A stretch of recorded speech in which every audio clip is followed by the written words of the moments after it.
Ndabaramukije nshuti bakunzi mukurikirana ibiganiro bica kuri DJ 5257 ino munsi navuze mu Kirundi suva ko ntari nakizi kandi murazi ko ndi Umurundi kazi ino munsi dikume n'umuntu bisaba ko mbanza gutwega imbere mbere ko ndamwakira mu kiganiro uwo nawe si wundi ni Kigingi benshi baramuzi umukomezi wa mbere nga mu Burundi ndetse turamwifuza kuba umukomezi wa mbere muri Afrika kwanzi yose abe nka ba Mr Bill n'abandi bite Kigingi ni sawa urakoze kandi cyane kuri ivyo nyifurije yego Kigingi ni zira ryawe wahawe n'abavyeyi cyangwa oya bon ni siono nahawe n'umuonkre wanje ariko nitwa mugenzi Alfred Aubin ariko nkivuka navukanye ibiro byinshi cyane nk'ivyo by'iwawe hanyuma rero hari umuonkre yamya twita amazina muri famille dafise grand frère yamwise izina kivuka twese yaduhaye amasuno kuva tukivuka ko navutse ndi runini hanyuma rero acanyita Kigingi wavutse gwi Kigingi riba rifashe gutyo ariko abantu benshi bazi ko ari Nondo Sen ariko si Nondo Sen ni izina nakuranye muri quartier bose bazi Kigingi muri famille bose bazi Kigingi ni izina ryo kuva kera kuko si izina ritanguye ntanguye comedy ni ryari Kigingi yashoboye kumenya yuko afise impano yo gushobora gutwenza abantu ibihumbi n'ibihumbagara je bon novuga ingabirano nari ndayifise ariko kubera warabibona narabibona muri jewe natera inkuru ku ishuri natera inkuru muri quartier natera inkuru kwirigara me ariko urumva ico gihe sinabona yuko ntitwari bwabona abantu bitunga nagiye rero kubishiramo inguvu ari uko tutangiye kubona mu Faransa bitwa Bagadel Mare ba Jamel Debbouze babigira umwuga natwe ngino turabitangura timidement nyene 2012 niho novuga yuko nagiye kubona yuko mfise ingabirano kuja imbere y'abantu nkabigira umwuga sino abantu benshi barafise iyo ngabirano abantu benshi baravukana iyo ngabirano kunezera abandi ugasanga biri muri bo nanje rero ndi muri aho ariko rero mu nyuma 2012 niho nagiye kuvuga nti ibi bintu reka ndabikore nk'umwuga Kigingi bishitse ino munsi uvuga ati dushaka kugwiza impano zitandukanye nk'iyo mpano yiwawe kavuga nti hariho abatamvyi baravuga ati reka twugurure ishure ry'abana tushobore kwigisha gutamba ino munsi Kigingi arashobora kumva ko yo kugurura ishure ryo kwigisha abana gutwenza bon nibaza yuko si yose irafise kungena itegu nibaza yuko je ko ndabikora na je ndacafise ibintu byo kwiga ndacafise ibintu byo kwiga byinshi bitandukanye ndacafise ama imperfection nkora mu masho yanje nibaza yuko d'abord nanje ndakeneye ahubwo kubanza kuvyiga ndakeneye kubanza kuja kuri iryo shuri nanje nimba ari hariri no canke riri hanze hanyuma kandi rero bishoboka nimba ari ishuri no banje gutanguza nanje nkabanza nkaronka ubwo bumenyi ubwo bumenyi kugira nigisha abandi muri umwanya nibaza yuko ubwo buryo naho bwoboneka ahubwo bwofasha kuja kuvyiga hanyuma nkagaruka rero ntanga ikintu nzi neza yuko nshoboye nzi kandi nzi n'ukungene gitegerezwa gukorwa ikintu ca mbere Kiginga byose mu gatondo abanza gukora niye byose mu gatondo ndasenga Imana kubera simba nzi ibintu nza kuvuga ku radio simba nzi ibintu nza gukora ndasenga Imana mfashe amajambo abayi wawe ntingiye mu ibarabara nshobora kugira accident ego ni uze kuma inspiration uze kundinda kwiduza hejuru umpe guca bugufi ni ico kintu nkora vraiment mu gatondo iyo ndavyibagiye hari game vyuka ncerewe ariko nyene akenshi ndabikora ego nico kintu ca mbere nkora mu gatondo Kigingi nk'ubusinziriye ukavuga nti ngomba kuvyuka ndi mu kindi gihugu wifuza ko vyuka uri mu cyayi gihugu je nifuza ko no vyuka ndi muri Australia ndakunda ico gihugu ndashaka kukivisita ariko sinifuza ko no vyuka ndi muri Australia passport yanje y'indundi yatakaye sinifuza ko no vyuka ari yo ndi nashaka kugaruka mu Burundi wacu no kuvuga yuko yego kuja gutembera no vyuka nkasanga ndi muri Australia ndiko ndatembera ariko nzi neza yuko dans 2 semaines lazima nirudie kwetu muri comedy sico kimwe no mu muziki yamusanga umuntu ashaka gukora ama CD ugakora ama episode ibintu byo gutwenza mbega Kigingi tuvyitege ryari ibintu nk'ivyo ndiko ndategura muri umwaka Imana ifashije ndiko ndategura nkuko nawe watanguye channel yawe ndiko ndategura chaîne nanje nzotanguza akaba ari nzoza ndakora ibintu bica kuri YouTube akora ama episode azoba ari sorte y'ibiganiro bivuga ibintu biba muri societe nk'ibisanzwe nkora ku radio ariko bizoba biri visuel ariko sinzo umwanya wa mbere sinzobikora misi yose nkuko ndabikora ku radio. Umwanya wa mbere nzoshobora gutanga video zibiri par semaine, video imwe pourquoi pas, hanyuma buke buke bigenda biraduga, ariko ni ibintu bisaba uburyo, bisaba studio, ndiko narondera uburyo bwo gukora iyo studio, bisaba amamezo azonyambika, bisaba ibikoresho sindabironka, kuko nibaza yuko udashobora gutanga umugambi nk'uyo ukota ibya kamera, bisaba staff ibikoramwo, bisaba uburyo bwinshi, rero nibwo ndiko ndegeranya, hanyuma dushoboye kuja muri visuel. Kigingi, kenshi iyo uri kuri scene ni yahe nyifato abantu bagukorera udashaka kubibona? Nashaka yuko bonkorera. Abantu baba ariko bararorera iyo uri kuri scene, ni yahe nyifato udakunda abantu bakore? Bon, inyifato novuga abantu bavuga, abantu iyo bariko baravuga uri kurakina birababaza. Premièrement byerekana yuko ils ne sont pas intéressés n'ibintu uri kurakina, hanyuma de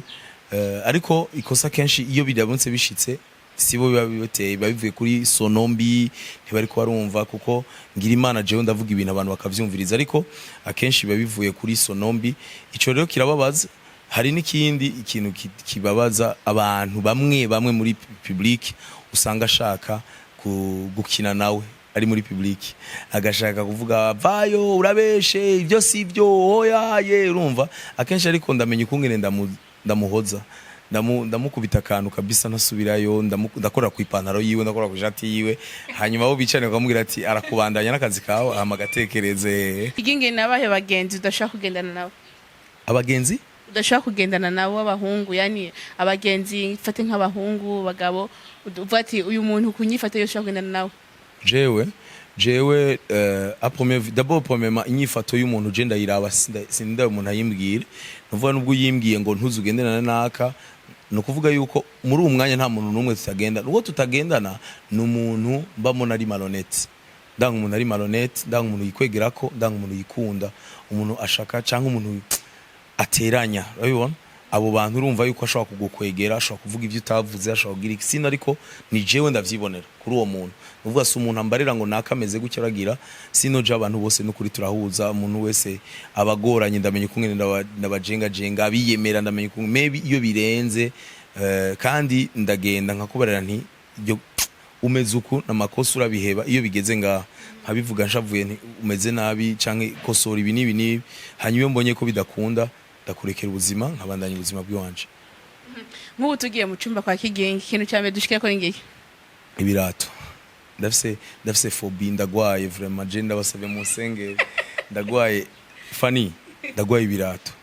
fise amapere y'ibirato, no yavuga ngaha rero bamwe bifata nko kwishima, ariko ndakunda ibirato gusuma impuzu.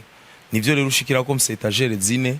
ziriko ibirato, mfise amapere ashika nka 47, urumva byose ndahari ibyo ngura bimwe birengana, tuvuga ngo ndiko nigira umuntu watari ngo ndi muri magazine oya, me gusa ndafise phobie y'ibirato. Nico kintu ushikuro marka unje muri chambre wanje, ibirato ni byinshi cyane, ni byinshi gusuma n'impuzu, vraiment, hari byo ntambara, hari byo umubira baraba gusa, umva amukoza kubitirwa guma hanagura ikirato, etagere gumisa neza, kandi ikirato kimaze kononekara ndagikura mu bindi ebana nkagishira ahantu kwacu cyangwa nkagabira umuntu. Iyo style yawe yo gutwenza aramaze kuresha bakakwankira? Bien sûr, cyane gose. Washoboye kwicara ku mukobwa mutwenza nyene nkuko umeze akamuresha akakwankira? Par contre ahubwo uri kuraresha nteri blague, ufata ubuseri kumwira ati chérie je vraiment ugitangura araca twenga, urumva niko kwanga nyene, umva bwa hiwe ngura ivyo bijuju byawe cyakuru, ariko mugira ati gatsi bijuju ndi serieux ndagupenda, urumva akamubona yuko uracari kuri scene. Bon sinovuga ko ari kwanga, ariko biramaze gushika nyene, kasanga nyene bon hari kera nyene uko ubu ndafise umukunzi dukundana kandi tumaranye imyaka 4 bientôt, mais avant nyene usanga uri kurabwira umukobwa kuramubwira ati vraiment muri mwiza umeze bien, bimwe by'ubuseri wundi muhungu wese atakira komedi abwira umukobwa ariko aramuresha, hanyuma ariko we akabibona muri bya bindi bya blague, kakengo nkuriraho ibijuju, abizukuna abakobwa bavuga ibijuju iki, hanyuma ukamubisa ukagenda ukabona ko yagufashe nyene nk'ikijuju ukacugende ukaje umwihoza nyene uko Kigingi mu musanzwe abatamuzi Kigingi neza, Kigingi afise karaktere nyabaki? Jewe sinzi kabisa karaktere mfise, je nibaza yuko nimbura umuntu ukunda gushavura cyane, nimbura umuntu atije kije vraiment kigiko niyizi, wavuze bimwe kukunda ibirato, uvuga ati nkunda gushavura cyangwa sishavura, nkunda gufungura cyangwa nkunda gufungura. Karaktere umuntu ashaka kuvuga ati Kigingi by'ukuri, Kigingi n'umuntu ameze gute kubatamuzi neza by'ukuri? Bon En fait hariho image publique na image privée y'umuntu, image personnelle. Jewe kungene meze kwiwanje kuratandukanye no kungene meze ku maso y'abantu. Mwense uvuga ngo ndabihishamo, ariko donature ndumuntu aryoherwa, ndumuntu atwenga, ndumuntu ariko muri jewe ndafise kungene ndumuntu yumvira cyane. Umuntu yumvira n'umuntu avuga ati none tubigire gute, tugire uku okay ya ninde dufasha uyu tugire gutya. Je mu majambo magana uvuga ndi sociable atari ugwishime burimo. Sociable ndakunda kuja hamwe n'abandi cyane, ndakunda kuja mu mihari, nivyo biranga na jeunesse yanje. Nari mu baskuti chorale n'ubuye ngoma ndi mu bintu mu migwi, ndi mu migwi y'abagenzi dusangira, dufise ama groupe arenga 32 kuri WhatsApp. Umva nama mu bintu, sivyo nama mu bintu, novuga amajambo make ko ndi sociable. Ndakunda le social pour ne pas dire ainsi, ndakunda le social. Kigingi hariho edition wamukora Kigingi Summer Comedy buri gihe cha Summer, turi muri period ya Summer. Urakunda gutumira abakomedi bava mu bindi bihugu, mbega wewe kubgawe nta barakora ibiteramo nk'ivyo mu bindi bihugu bakagutumira Kigingi? Baramaze kuntumira, ndamaze kugenda mu biteramo mu Rwanda. Yego cyane mu Rwanda niho maze kugenda, bamaze kuntumira. Hariho n'ibindi biteramo byinshi bimaze kuba, gusa nuko tararonka impapuro z'inzira, byo bita ama visa, ariko ndamaze gutumirwa mu biteramo bishika 9, ariko sindonke visa. Biteramo bitandukanye muri Canada, mu Birigi, mu Suède, mu Faransa, ariko jewe ngumavuga nti Dieu est grand, ndabizi neza yuko umunsi Imana izobona ko hageze zoja muri ivyo biteramo, ariko cyane abari vya diaspora. Sino je ndamaze gutumirwa mu Rwanda cyane mu festival akomeye. Yego Kigingi nk'ubu bishitse ukagenda nko muri Tanzania gukora comedy, uba wigiye witeguye mu kubabwira ikirundi, mu kubatwaza mu kirundi canke ugenda na style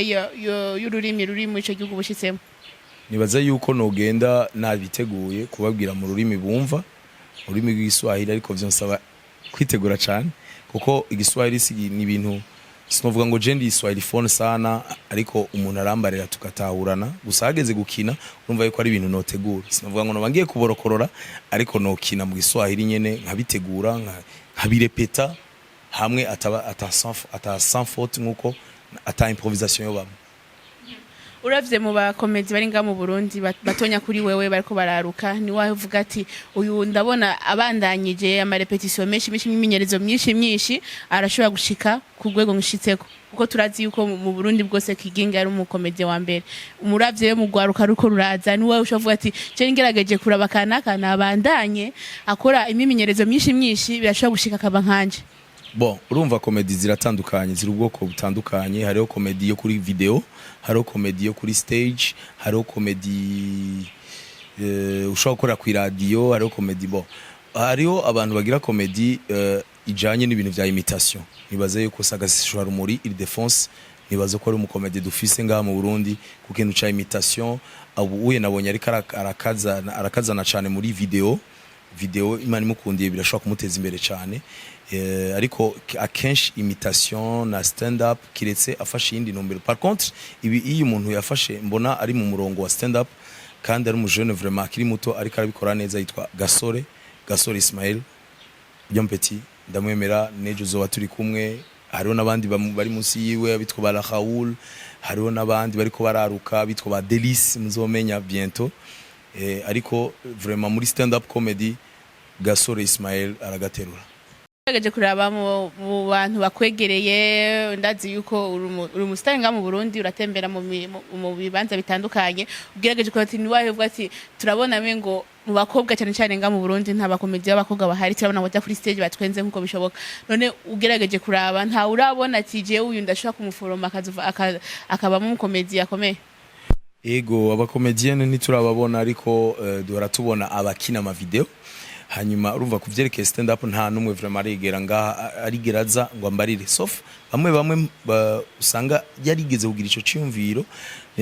Nibaza yuko akenshi problem ikunda gushika mu bihugu usanga nk'ibi vya comedy bitagwiriye, umuntu agira nta biramugora gutora identité yiwe, gutora style yiwe. umva nk'abantu benshi abahungu baja muri comedy baba bashaka gukina du fait ko le public a aimé ce que Kigingi fait reka nanje nkore de la même sorte nk'ivyo Kigingi akora ariko c'est pas le cas comedy ziri ubwoko bwinshi cyane ubu hageze abantu comedy ziteye imbere bakoresha igipupe sivyo akaba zikwimita mu yijwi akiyaranje abantu ntibabone ko ari we karavuga ivy'ikipupe kivuga kibigeze ahantu ku rugero runini umva comedy ziratandukanye hari abantu bagira ginyora hari abantu bashiramo ibintu mu nda mu bisusu niki so umuntu wese rero upfa kumenya style yiwe so nje nibaza rero yuko barahari hanyuma rero ifo kugaruka ikintu fani cerekeye umuco wacu umukobwa wibuke yuko gushika kuri no saha jewe hari intara maze kuja gukinamwo ukabona aba fonctionnaire bo muri yo ntaravuga ngo ivyo nibikingo yasoroye bo umuntu aje imbere y'abana akavuga se kwa ivyo umva ni ibintu bishasha yumvire ko bakoga naho uzi neza ko umukobwa murondokazi no wo ku munzu no wo gukuba no kugira ikirayo ni processus ndende bifata umwanya hakazoboneka par exemple wo tuzobona mu Rwanda cyangwa muri Kenya yego akazi nico gituma ndabazana baba Kenyane bakaza kugira bereke n'abarundi kazi yuko bishobora gutungura umukobwa wo murundi kazi umva ba comedienne rero barahari kuko aho Kigingi yavuye hategeza ko hariho n'abandi ba Kigingi benshi kuko hazotegeza ko hariho n'abandi bakoga benshi babikora nuko tarabona umukobwa nyene mu style Kigingi w'umukobwa akazomara gutangura n'abandi bakobwa bazomukurikira nuko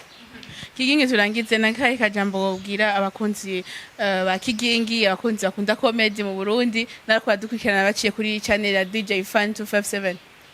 akajambo no babwira nuko ndabakunda cyane ndabifurije kugira kururanirwa nifurije Fani 257 gutera imbere nifurije Fani kugabanya ibiro gatoyi yego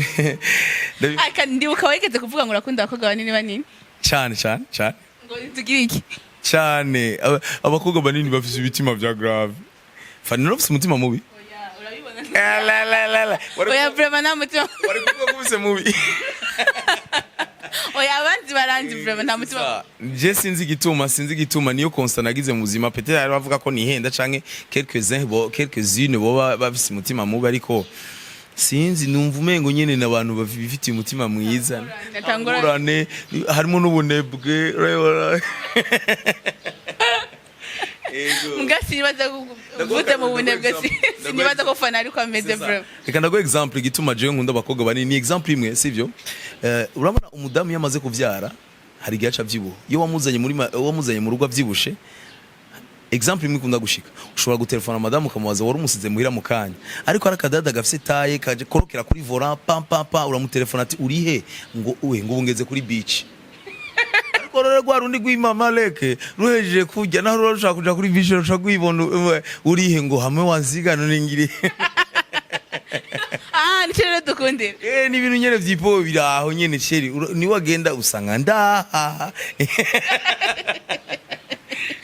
cyane Kigingi mu Kirundi acumugani mu Kirundi ngo inkwaku z'ubushushe ibaga ko nubuhoze buryoha Kigingi yababwiye ko abuca atangira kushira ama video kuri channel yiwe nibaza yuko atamwanya tuba tugifise kuja kurondera zaba Mr Bean to downloading za Mr Bean mu gihe Kigingi ahari mu gihe Kigingi ashobora kudutweza mu rurimi dutahura dushobora gutwenga